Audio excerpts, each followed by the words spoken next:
मला असं वाटतं की मनोहर पर्रीकर हे गोव्यातील भारतीय जनता पक्षाचे एक प्रमुख संस्थापक होते. त्यांनीच कष्ट केले सगळे गोव्यात भारतीय जनता पक्ष वाढवण्यासाठी, मोठा करण्यासाठी.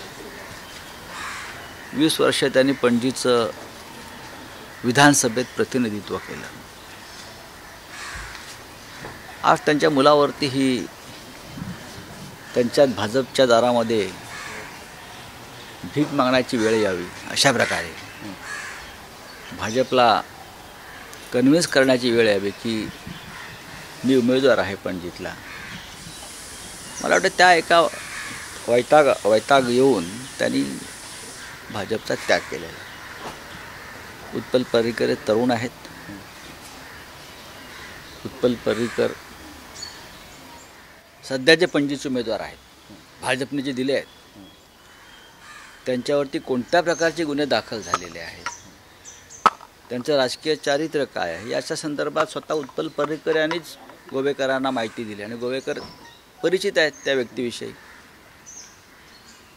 आता उत्पल पर्रीकर यांचं एक व्यक्तिमत्व, मनोहर पर्रीकरांची पुण्याई विरुद्ध भारतीय जनता पक्षानं उभा केलेला एक भ्रष्ट व्यभिचारी, ड्रग्स संदर्भात, लँड माफिया संदर्भात त्याचं नाव अत्यंत संतापाने घेतलं जातं गोव्यात, अशी व्यक्ती जो भारतीय जनता पक्षाचा गोव्यातला चेहरा झालेला आहे पणजीतला. आणि उत्पल पर्रीकर अशी लढाई होईल. आता उत्पल पर्रीकरांचं काल मी संपूर्ण पत्रकार परिषद पाहिली. त्यांची वेदना मी समजून घेतो. ज्या पक्षात त्यांचा जन्म झाला तो पक्ष सोडताना किंवा त्या पक्षापासून दूर जाताना कशा वेदना होतात हे मी काल त्यांच्या चेहऱ्यावरती अनुभवलेलं आहे.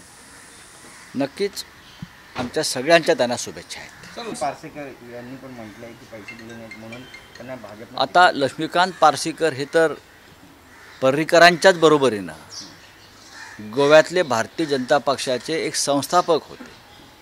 जेव्हा भारतीय जनता पक्षाचं बीजसुद्धा गोव्यात रुजलं नव्हतं तेव्हा लक्ष्मीकांत पार्सेकरांसारखे कार्यकर्ते हे भाजप वाढवण्यासाठी प्रयत्न करत होते.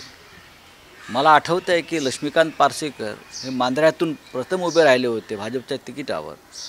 तेव्हा त्यांची अनामत रक्कम जप्त झाली होती, तरी ते लढत राहिले. दुसऱ्या वेळेलाही हारले, नंतर ते जिंकले. अशा कार्यकर्त्यांनी भाजपा रुजवला. हे सगळे चारित्र्यवान कार्यकर्ते होते. आज तेही म्हणतात, जे राज्याचे मुख्यमंत्री होते तेही म्हणतात की भारतीय जनता पक्षातल्या काही लोकांना मी पैसे देऊ शकलो नाही म्हणून मला उमेदवारी नाकारली.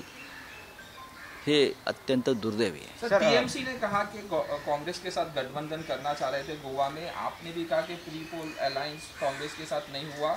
अगर बीजेपी जीतती है गोवा में तो मैंने कहा कल, मैंने पणजी में भी कहा है, मैं खुद पणजी में था कल. पणजी में मैंने प्रेस कॉन्फ्रेंस लेकर कहा. मैंने ये राहुल गांधी जी को भी बताया है.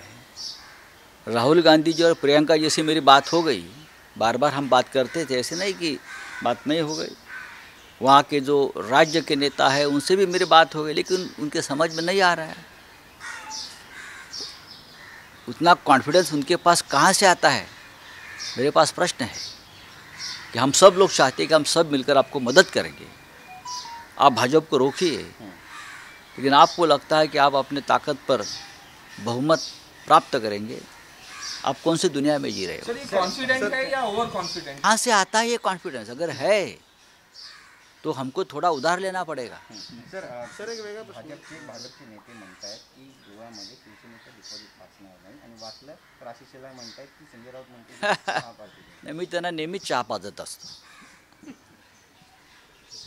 मी आता मगाशीच सांगितलं की 1989 पासून भारतीय जनता पक्ष तिथे काम करतो आणि सलग 2 निवडणुकात त्यांचं डिपॉझिट गेलं होतं. डिपॉझिट गेलं म्हणजे निवडणुका लढायच्याच नाहीत असं काही निवडणूक आयोगाने म्हटलेलं नाही. आम्हाला आमचा पक्ष वाढवायचा आहे, पक्षाचा विस्तार करायचा आहे. राज्यात गोव्यासारख्या राज्यात पक्ष वाढवण्यासाठी अशा निवडणुका लढाव्या लागतात. पण ह्यावेळीचं चित्र वेगळं आहे. डिपॉझिट गेलं तरी आम्ही लढत राहू, बचेंगे तो और भी लढेंगे. हा मराठा साम्राज्याचा एक मंत्र आहे. पानिपतावर सुद्धा दत्ताजी शिंदे हे घायल होऊन पडले आणि शेवटपर्यंत म्हणत होते की बचेंगे तो और लढेंगे, आणि आम्ही लढणारे लोक आहोत. आम्ही जर तुमच्यासारखे भ्रष्ट, माफिया, व्यभिचारी, धनदांडगे ह्यांना जर तिकीटे दिली असती तर आम्ही जिंकलो असतो कधीच. पण आम्ही आमचं चारित्र्य बाळासाहेब ठाकरेंच्या पक्षाचं कायम ठेवलं. सर, एक सोलापूर बार्शीमधले एक शिक्षक आहेत डिसले सर म्हणून. नाही, हा विषय मला माहिती आहे. त्या संदर्भात मी शिक्षण मंत्र्यांशी बोलणार आहे.